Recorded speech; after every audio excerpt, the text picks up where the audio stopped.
night of my life, and wherever it takes me, I'm down for the ride. Baby, don't you know I'm good? Yeah, I'm feeling alright. 'Cause I'm good, yeah, I'm feeling alright. Oh, I'm good, yeah, I'm feeling alright. Congratulations, ladies, Mrs. Universe 2025 winners.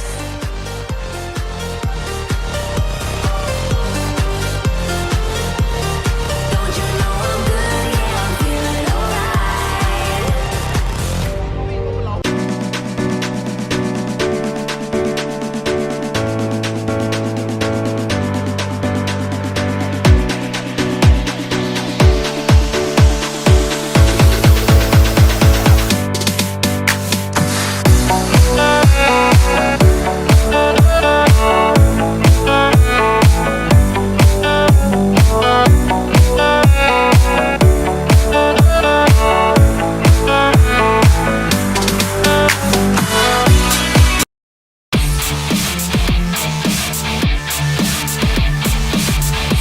Is really incredible, and being a woman who grew up in India, I would like to shine light on the importance of education.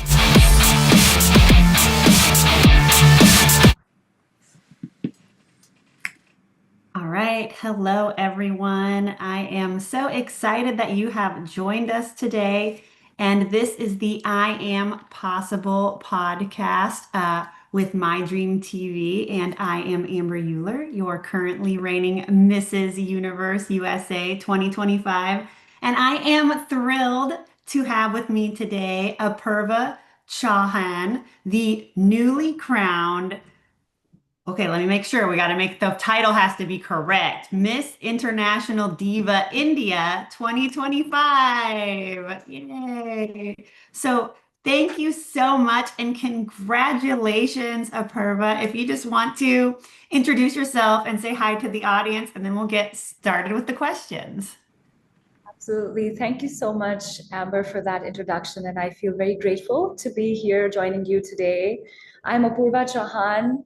I was born in a small town in India called Bareilly, but I'm someone who always had big dreams. I moved through many different cities growing up. I changed 8 schools, and that taught me about adaptability and resilience. However, what really anchored me in my journey were my passions for tennis and music. Tennis taught me about discipline, and music taught me about expression. Later on in life, I got the opportunity to study abroad in the US. I was in Boston for 4 years, and I completed 2 degrees in physics and in computer science. And today I'm back home here in India as a queen, giving back to my community. And pageantry has allowed me to be everything I am and to truly own the motto of everything is possible. So I'm very grateful to be here. Thank you so much. Yay. Well, let's start off with a huge congratulations. What inspired you to enter the Miss International Diva pageant, and how has the preparation shaped you? Absolutely. I think the determining factor for me that allowed me to participate in pageantry and why I really wanted to be in pageantry is because it allows me to be everything I am. And I believe that that is very rare in other professions. Here I can talk about my journey through sports or through music or through my education, and of course, advocate for a cause that is bigger than myself. And I feel like that's what truly sets apart pageantry from other sort of competitions. And throughout this journey, I have learned a lot about myself. I've grown a lot over the different insecurities that I had growing up and truly become someone much more confident. I love that. I know pageants build so much confidence and they help you find your passions, causes you would have never dreamed before, maybe getting into pageantry that, would be so near and dear to your heart. So, on that unforgettable night, when you finally realized that you won, like what emotions were running through your mind? Like, how are you feeling? Honestly, it was very ambivalent. Initially, I was like, oh my God, I couldn't believe that they called out my name at first. So I was like, oh, in shock. And then everyone around me was like, oh, it's you, it's you. So then when I walked up and the crown was put on my head, it was just a very surreal moment. And I also realized that the weight of the crown is not just physical, but also metaphorical. There is a lot of responsibility that comes with the crown. And my hope is to do justice to the crown through this journey and as I'm preparing for my international pageant. That's incredible. So, what social cause or platform are you most passionate about? And how are you going to use your crown to affect real change? The social cause that I am very passionate about is educating women, especially empowering women to enter into STEM fields.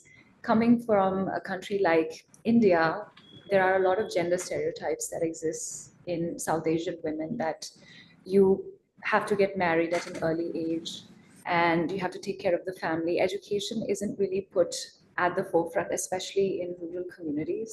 And that is something that I felt growing up in a part of India which is relatively smaller compared to the metropolitan cities. And so that is the cause that I am working towards. Being a woman in STEM myself and experiencing the transformative power of education myself, it is a cause that is very close to my heart. And the way I'm doing it currently is that I'm working with an NGO called Educate Girls, and it works with the Indian government. It provides out of school programs wherein girls get supplemental learning. And in that way, they get stronger in their regional languages as well as English, Hindi, and mathematics. Wow. Well, I mean, that's incredible. I love hearing about that. I definitely want to hear more about that. When you introduced yourself, you mentioned you were in Boston and you got 2 degrees. Tell us a little bit more about that time of your life. Absolutely. So I was always very interested in studying in the US because especially the liberal arts curriculum. So I went to a liberal arts school called Wellesley College. And since I'm a singer and I do opera, it was just the perfect blend for me because I could do STEM, which was physics and computer science, and at the same time pursue opera. So it was an incredible time. I really enjoyed the 4 years. I would say, though, the first 2 years were a bit hard for me because I entered college in 2020, which was during the pandemic. And so that was a little hard making that move from India to Boston during the pandemic. I was 17. But that experience allowed me to grow a lot. And the kind of confidence I have now going through those 4 years in Boston, I think has changed me completely. And I'm very glad that I can give back to my community now after being crowned a queen because of those experiences. Well, I know a little bit about Wellesley, and what I know about Wellesley is that it's hugely impressive. It's known as one of the Seven Sisters, an elite group of women's colleges seen as counterparts to the then all-male Ivy League schools. So Wellesley was initially an all-female school, and it was sort of like the Harvard for women. So number one, that's really impressive. And number two, you're in really good company because people like Hillary Clinton, Madeleine Albright, Diane Sawyer graduated from Wellesley. So not only do you have 2 incredible degrees, you got it from like the Ivy League of female schools. So you really are walking the walk and practicing what you preach because you are all about a female empowerment school, women in STEM. I mean, really incredible, really, really, really impressive to me. So that's incredible. As a young leader representing India now on the international stage, um, how do you see your role driving conversations around women empowerment? I mean, I know you're living it. We see that you are actually living it, but how are you having these conversations with young girls about the importance of education? Absolutely. And I believe that conversations are what start true change. And when you actually empathetically connect with someone, that is the first step in making a change in that person's life.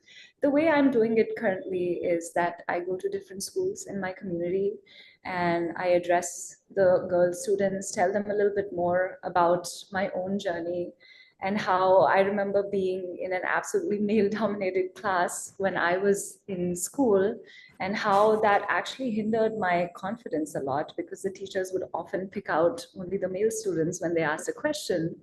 But that changed completely when I went to Wellesley, surrounded by incredible women, right?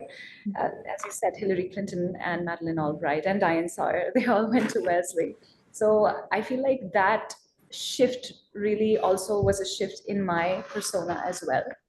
And I remember going back to my own school and my principal looking at me and saying, Apurva, you're a changed woman now. I was like, yes, absolutely. And the reason for that is my education. And I think when you get to know about the other person and their own journeys, the kind of hindrances they have, especially in India, oftentimes it's not the girl, but their family who you have to convince. So if they tell me, okay, my parents are not agreeing to this, then I would go and talk to them and tell them, see, I was like her too. And look at where I am today. And look at people like Hillary Clinton. So I think that giving them that example, being a role model, has been just. Don't make me cry. I love Apurva so much. I'm in love. Okay. Um, so this is this is such a great intersectionality for you because you've got the education, you've got, the know-how, you've got the amazing platform, you've got the women in STEM, which we absolutely need more. Like I always say, well, empowered women empower women. So you went to Wellesley and you got empowered. But then I also like to say that like when you're making anything in life, something new, if it's all one group of people making a new app, then that app is going to be great for that kind of group of people. But if you make an app and only men work on it, then it's going to be the best app ever for men, and women are going to be like, this is terrible. This doesn't work for me at all. And so you need to have diverse, different, interesting, subset of people working on things because they're going to see things that other people, other cultures don't see. And so what's so exciting is now you're Miss International Diva India. What about your Indian culture and values are you excited to showcase on the international stage? I think what I'm particularly excited to talk about is the family values that are very present in the Indian culture. We are taught a lot about honesty and open communication. We oftentimes don't live in nuclear families, we live in joint families where a couple of brothers or sisters, they're living in the same home.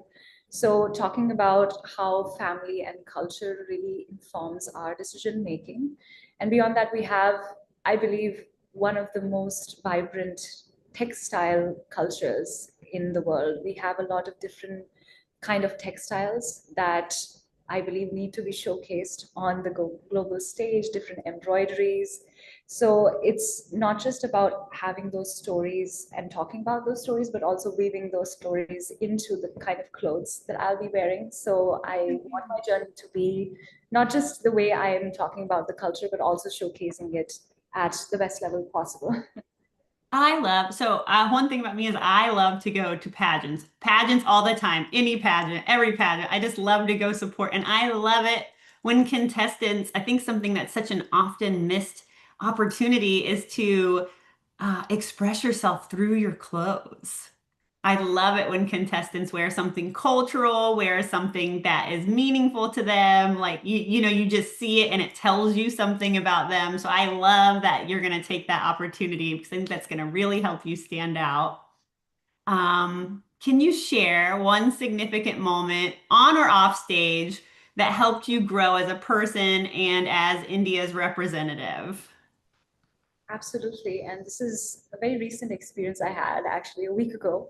So I competed in a pageant here in India called Times Fresh Face. And it is, I wouldn't say it's a pageant, it's like a talent competition plus a pageant.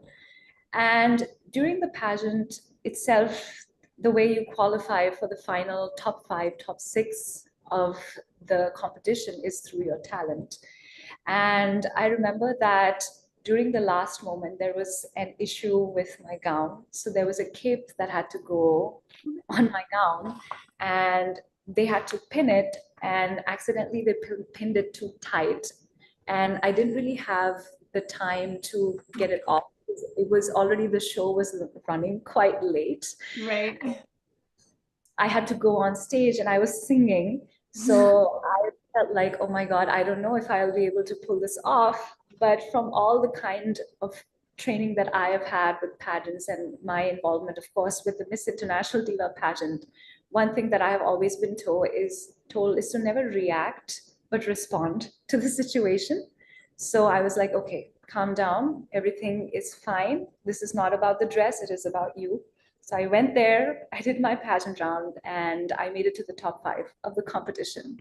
So I believe that that experience really taught me that you have to really be present in the moment. You can't let things that are happening before or after affect you. It's really that moment that's the most important, and that shapes you throughout the competition. Incredible. And you kept your composure instead of breaking down or crying, which would have totally ruined your ability to be able to sing well. You kept it together and you said, look, it's just going to be 3 minutes. We'll get through it. And so I love that. That's a great story of perseverance and performing well under pressure. Um, now that you're a title holder, what's your priorities for your reign, for your next year, for your events, your partnerships, and your projects? Absolutely. I think at this moment, I am focusing a lot on the drives that I do with the NGO that I'm working with, Educate Girls, and getting that message out there. But also beyond that, there is the international pageant that's coming up next year. So preparing for that, I am working on my walk, working on communication, and I'm just realizing that time flies by so quickly. I was crowned in April, and now it's already July. So it just, and I'm sure you must be also feeling it as your pageant must be approaching. It's just such a quick ride that happens. So just soaking in every moment and growing at the same time. That's the focus at the moment. Yes, it is. It's like horrifying. I am giving up my crown on September 12th at Mrs. Universe USA. But I told Rashmi, I said, I'm the 2025 queen and I'm wearing the sash and crown until January 1st, 2026. But I'm so excited. We have so many good contestants. I'm watching all the girls. I'm rooting for them. I'm like, who's going to win? This is going to be a close one. It's going to be a good one. So everyone should tune in and watch or come participate or just come and join. All right. This is always my favorite question of the internet. I don't know if you've watched any of my I Am Possible podcasts, but what is a fun fact about you that most people don't know, or something that catches people by surprise? Thank you for that question. That's very intriguing. I feel like I've already said this before, but when people first meet me, they don't expect me to have degrees in physics and computer science. I'm very tall. I'm 5 feet 11 and I have that height. So people are always like, oh, you must be a model. And they do know about my singing, but they don't know about this aspect of me. So it always takes them back a little, but in a good way. I enjoy that a lot. So definitely that has to be, I would say, a fun fact about me. It's very fun and very impressive. And I love that you take people by surprise and you break the stereotypes or, things that they just make up in their head, when they judge a book by a cover and say, she's so tall and beautiful, she must just be a model. It's like, no, actually, I'm a rocket scientist. And I love that for you. All right. Last question. If you could pass your crown to any young girl watching you, what message would you want her to hear? Thank you for that empowering question. I would say that confidence is not innate, and that confidence does not mean being perfect. It means showing up even when you know that you are imperfect. Real confidence comes from courage, knowing that you might falter, but still choosing yourself, still choosing that uncertainty because you know that you're meant for bigger things. So, whoever it is who is watching, I would like to say, take the reins of your life in your own hands and conquer the universe that way. Oh, what a beautiful sentiment. Thank you so much, Apurva. You have been a wonderful, delightful, incredible guest. We're so lucky to have you. We can't wait to watch your journey unfold as you compete for Miss International Diva. Where can all of our viewers follow you? Absolutely. First of all, thank you so much for having me. I've had such an incredible time, and I'm very inspired by your journey. I know about your journey. I have been following you for a long time. So thank you Thank for having me you. here. And you can follow me on Apurva Chauhan official on Instagram. And that's where I talk about my advocacy and music. And you can see all the different parts of me there. So please do follow me there. Absolutely. Everyone follow. I'm going to go follow right now. I want to hear you sing. I can't wait. I want to go find the video of the Yes. tight cape and watch you perform under pressure. So thank you so much and good luck at your international pageant. I have a feeling that you're going to do really well. Thank you. And good luck to you as well. I'm rooting for you. Thank you. Thank you so much. Have a great day, everyone. And that has been the I Am Possible podcast for today.